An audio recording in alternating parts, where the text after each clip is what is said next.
Shalom, shalom. Ninakusalimu katika jina la Yesu. Mimi ni Apostle Francis Goyo. Nakaribisha katika podcast yangu. Neno la Mungu linasema katika Zaburi, moyo wangu umefurika kwa neno jema. Mimi nasema niliyomfanyizia mfalme, ulimi wangu ni kalamu ya mwandishi mstadi. Mahali pengine maneno ya Mungu yanazungumza kwa habari ya midomo ya kuhani. Midomo ya kuhani imepasa kuhifadhi maarifa, tena inawapasa watu kuitafuta sheria ya Mungu kinywani mwake, kwa sababu yeye ni mjumbe wa Bwana wa majeshi. Unapopata neema, unapopata nafasi ya kusikiliza ujumbe wa Mungu kutoka kwa mtumishi wa Mungu, yule mtumishi wa Mungu ni mjumbe aliyepewa neno na Bwana wake ili aweze kulileta kwa hadhira au kuileta kwa jamii fulani, kwa maana ya kwamba Mungu ameona jambo au ameona uhitaji wa watu kusikia ili wapone, au kupewa maelekezo ili waweze kubarikiwa. Ninazungumza kwa habari ya dhana ya usimamizi kwenye ufalme wa Mungu. Dhana ya usimamizi kwenye ufalme wa Mungu. Biblia inasema katika kitabu cha Wakorintho wa kwanza sura ya 4 mstari wa kwanza na wa pili, itasoma, mtu atuhesabu hivi kuwa tu watumishi wa Kristo na mawakili wa siri za Mungu. Hapo tena inayohitajiwa katika mawakili ndiyo mtu aonekane kuwa mwaminifu. Dhana ya huduma au utumishi wa Mungu, kuna namna ambavyo inachukuliwa na si namna ambazo sio sahihi, lakini ni namna ambayo sio kamili.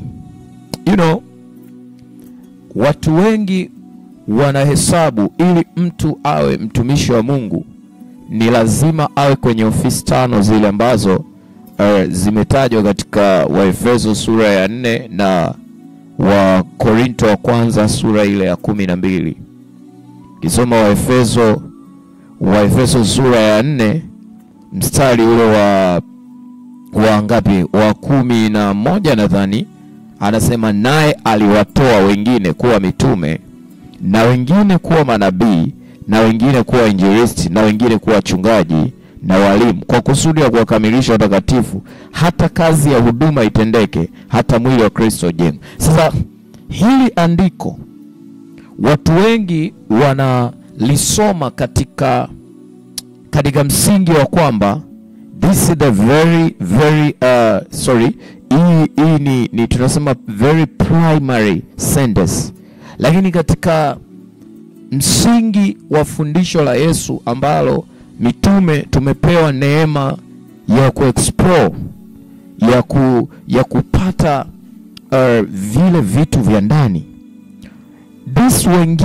Hili neno wengine linazungumza kwa kuainisha kwamba kuna watu tayari wamesha kuwepo, au kuna ofisi tayari zimekwisha kuwepo ambazo Master Jesus au Bwana Yesu alishazitoa.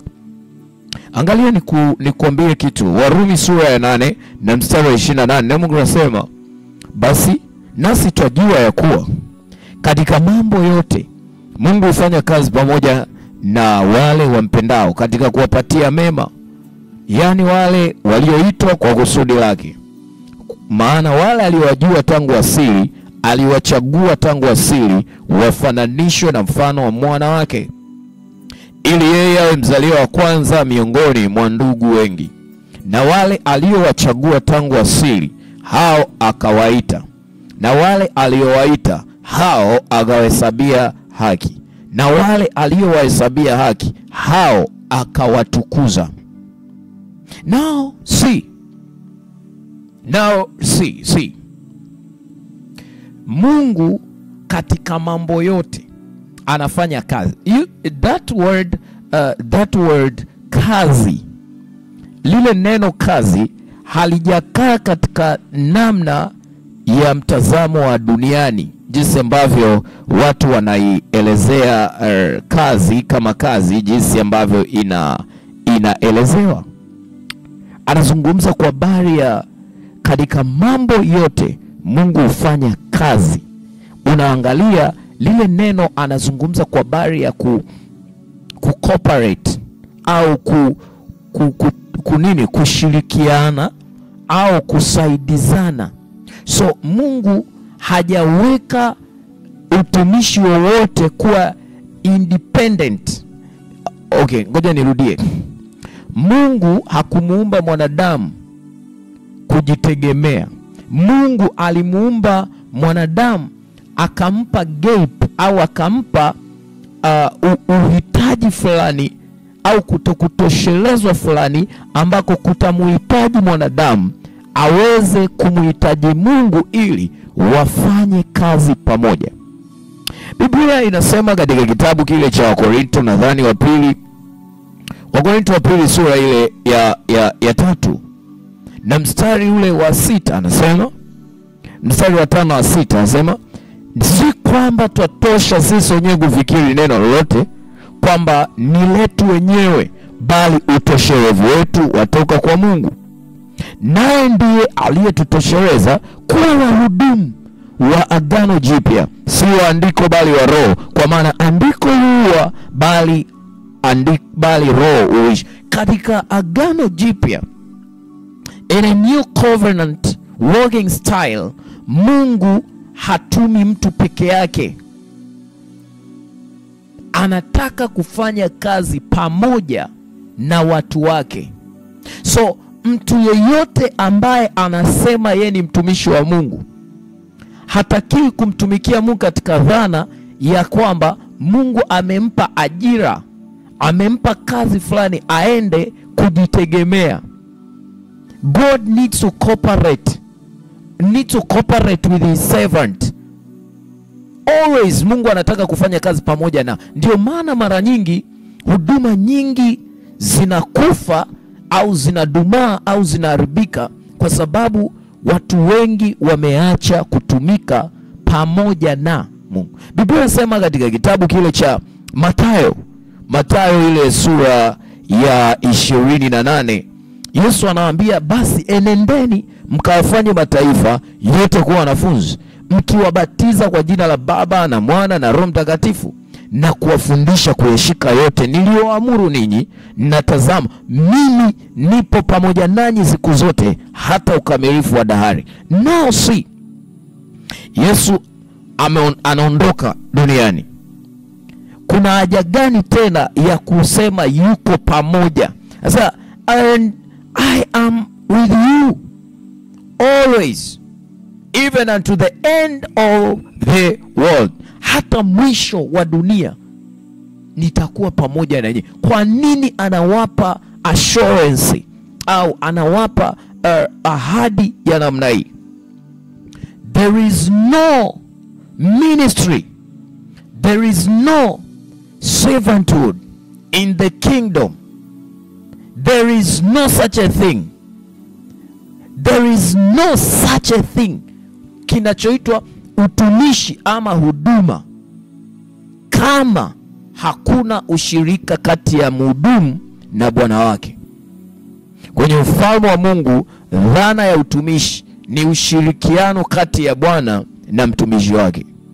Utasoma katika kitabu kile cha Mwanzo sura ile ya 2 mstari wa 7, Biblia inasema Mungu akamuumba mtu kwa mavumbi kwa mavumbi ya ardhi, akampulizia pumzi puani mwake, akawa mtu akawa nafsi hai. Lakini Bwana baada ya hapo akapanda bustani upande wa mashariki wa Eden, akamweka ndani yake huyo mtu aliyemfanya. Lakini ukisoma mstari wa 15, Biblia inasema Bwana Mungu akamtoa huyo mtu akamweka katika bustani ya Eden ailime na kuitunza. Listen, Mungu amempa wajibu Adamu wa kuihudumia na kuitunza bustani, but at the same time kila jioni wakati wa jua kupunga, God was coming to visit Adam. Mungu alikuwa anakuja kumwangalia, kumfuatilia, kumfundisha ama kuangalia like kazi yake. Mungu ni Bwana, ni bosi ambaye ni mfuatiliaji, kwa sababu huwa hapendi hasara kwenye uwekezaji wake. And that's why tunajifunza dhana ya usimamizi katika ufalme wa Mungu. Watu wengi ambacho tunakosea kwenye dhana ya kumtumikia Mungu, tunataka kumtumikia Mungu kama mabwana, hatutaki kumtumikia Mungu kama watumwa au watumishi. Watumishi wanaleta report, watumishi huangalia sana mwenendo wa kazi zao, huku akijua watatoa hesabu kwa Bwana wake. So now Biblia inasema mtu akituangalia na atuhesabu hivi. Mtu yeyote wa mataifa au anamcha Mungu akituangalia mwenendo wetu, namna tunavyofanya kazi ya Mungu, na atuhesabu hivi, atuhesabu. Biblia inatumia neno la Kiyunani logizomai, atuhesabu, logizomai. Logizomai inazungumza kwa habari ya mtu kuchukua muda kuchunguza, muda kufuatilia, muda wa kumfikiria mtu, kisha anamkadiria au anamtathmini na kujipatia uhakika baada ya kumfuatilia kuwa huyu mtu ni mtumishi. And the word ministers of Christ kwa Kiyunani ni huperetes, ambayo maana ya kwanza ya mtumishi inatumika kama msaidizi aliye chini ya bwana wake. Lakini lugha ya pili ya mtumishi imetumika kama officer, afisa. Mara zote mtumishi ni afisa ambaye anasaidia au anawajibika katika dhana ya kutekeleza, kutimiza sera au amri au kazi aliyoagizwa na Bwana wake. So now Mungu anatuangaliaje? Mungu anatuangalia sisi kama mawakili, as stewards, economos. So ukiangalia ili neno economos la Kiyunani lilitumika kumtafsiri msimamizi wa nyumba. Msimamizi wa nyumba kwa sasa tunaita houseboy au house girl, ambaye huyu mtu kwa lugha nzuri ya official anaitwa manager, anaitwa msimamizi. Ni mtu ambaye ameajiriwa katika uwezo wa kuweza kusimamia masuala yoyote ya nyumbani. Manake Bwana anamkabidhi budget, Bwana anamkabidhi mipango, Bwana anampa amri yake ili aweze kudistribute au kugawa au kusimamia vitu vyote vya nyumbani mwake viende kama ambavyo inavyopashwa au inavyotakiwa. Tunaona kwa Potifa alikuwepo Yusufu. Yusufu alikuwa ni houseboy. Lile lugha tunapoisoma katika dunia yetu ya sasa hivi, tunamdharau Yusufu, tunamwona Yusufu alikuwa anafanya kazi ya bure au alikuwa anafanya kazi ya ajabu sana. But I'm telling you, Yusufu alikuwa ana practice kingdom stewardship while he was working under his master Potiphar. Yusufu wakati anamtumikia Potifa alikuwa anafanyaje? Anafanya kazi au anajifunza namna ya kusimamia ule wito na kusudi au kazi sasa halisi ya wito wake. Many people, watu wengi sana ambao Mungu akiwapatia nafasi ya kutumika chini ya wachungaji wao, chini ya mabwana zao, hata wa kidunia, makazini, utumishi wa serikalini na biashara, watu wengi hawatafsiri ule kama uwakili ama hawatafsiri kama shule ya uwakili wanaitafsiri kama utumwa. And that's a very big mistake ukiwa na mtazamo huo kama mwana wa Mungu. While you are walking under someone, heaven, mbingu zinakuona you are a governor. Mbingu zinakuona you are you are a chamberlain. You are you are a steward.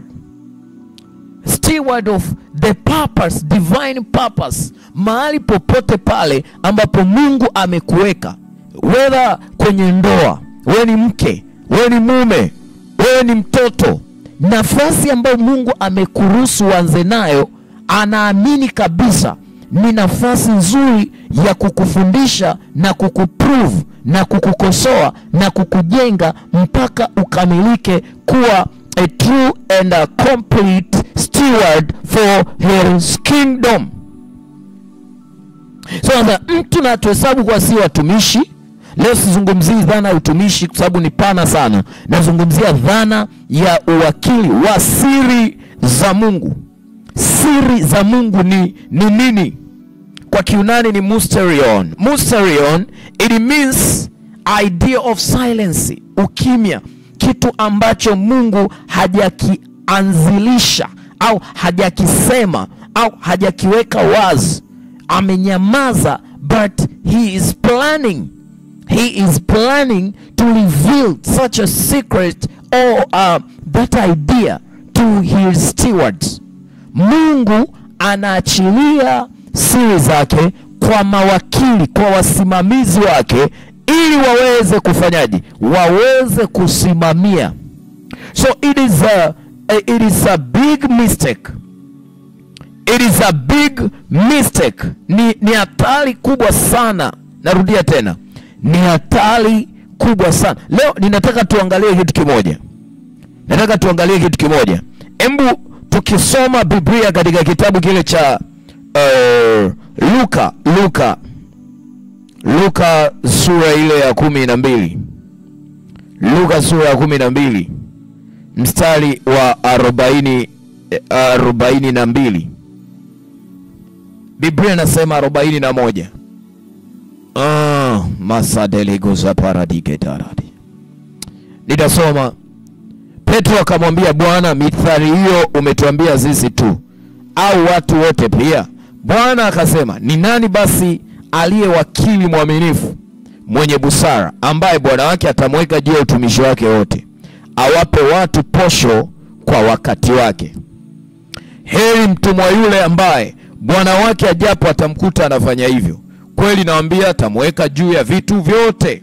Lakini mtumwa yule akisema moyoni mwake, bwana wangu anakawia kuja, akaanza kuwapiga wajeuri wake, wanaume kwa wanawake, akila na kunywa na kulewa, bwana wake mtumwa huyo atakuja siku asiyodhani, saa asiyojua, atamkata vipande viwili na kumwekea fungu lake pamoja na wasioamini.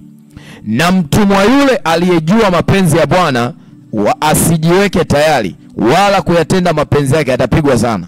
Na yule asiyejua naye amefanya stahilio mapigo, atapigwa kidogo.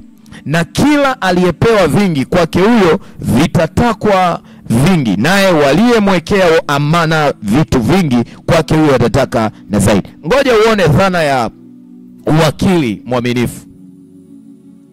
Nimerudia kusema, ni mtazamo wa kimbingu kwa muamini kuamini na kujua kwamba popote ulipo na chochote unachokifanya, you are walking under God's supervision.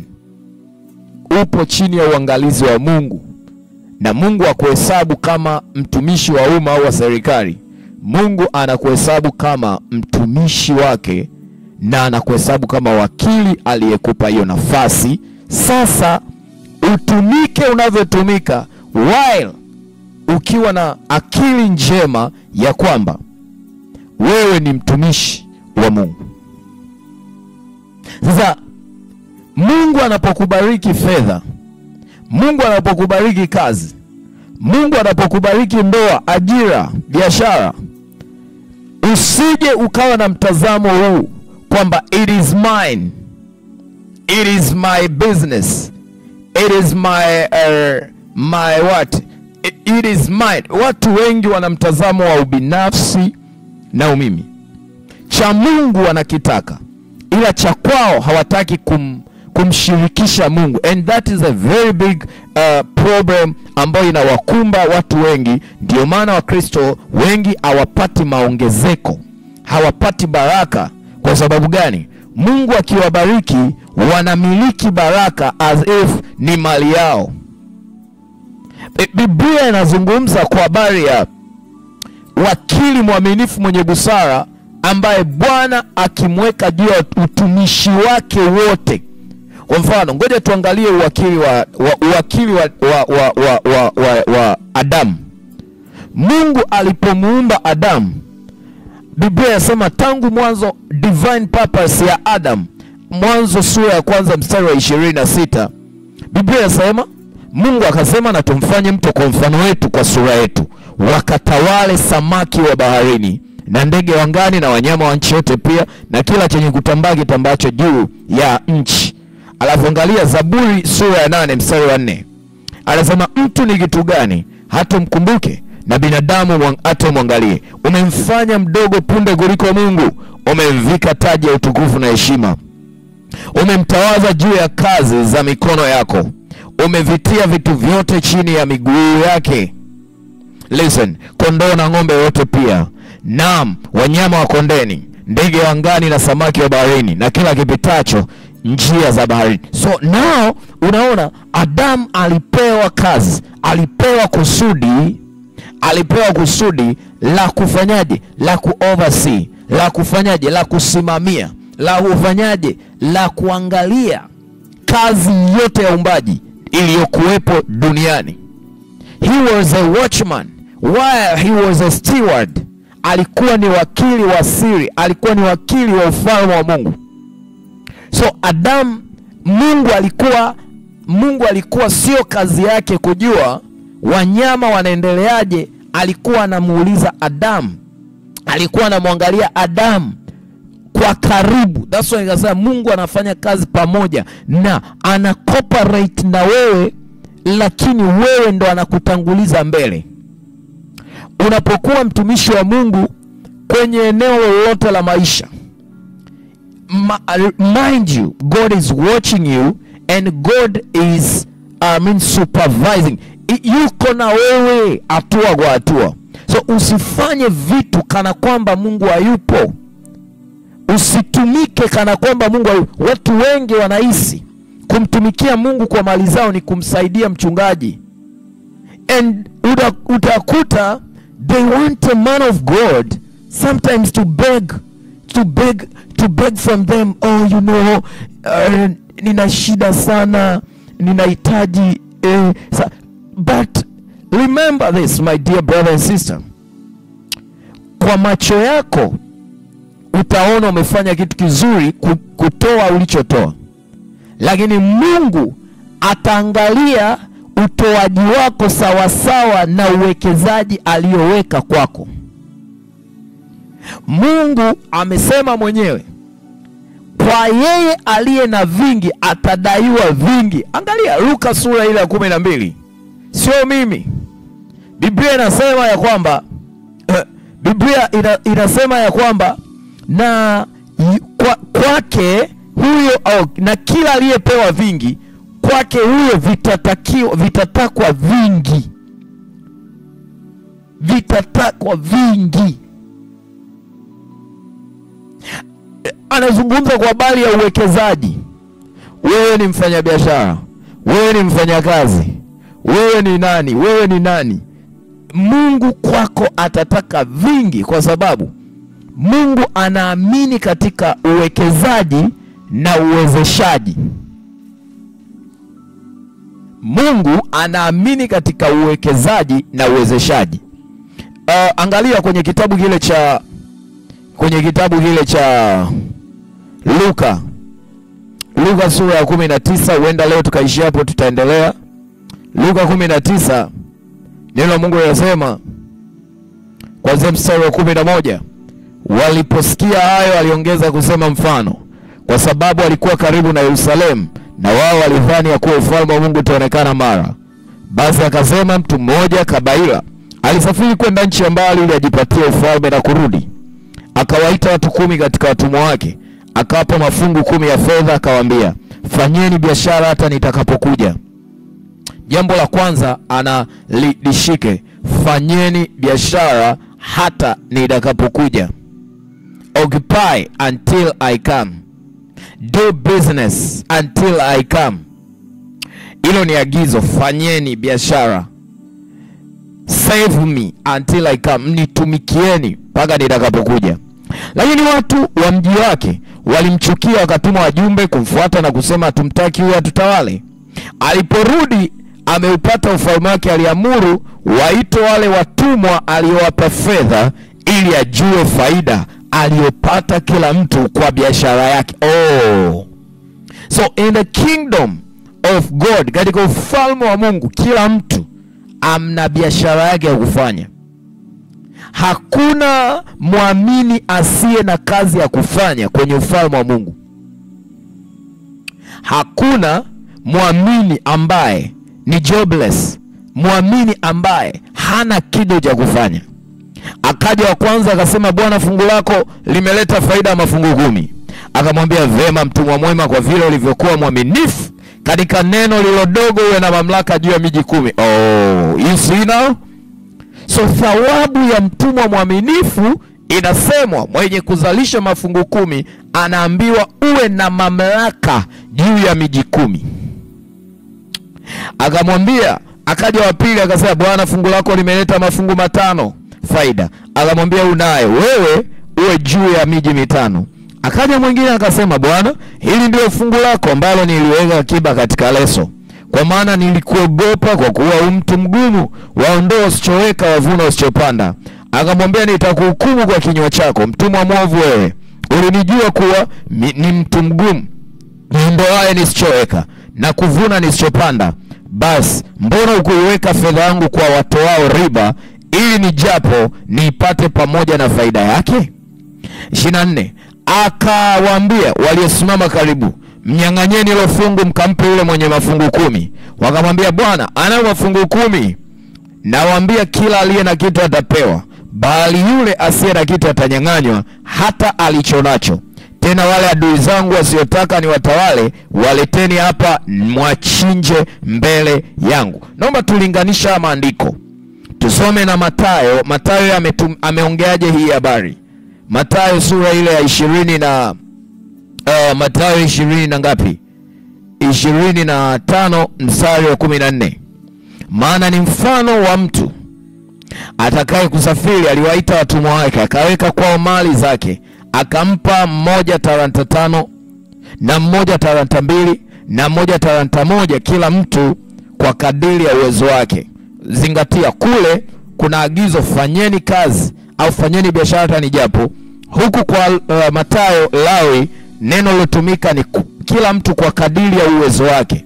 Mungu hatoi talanta. Mungu hatoi kazi au wito au huduma iliyo juu ya uwezo wa mtumishi wake.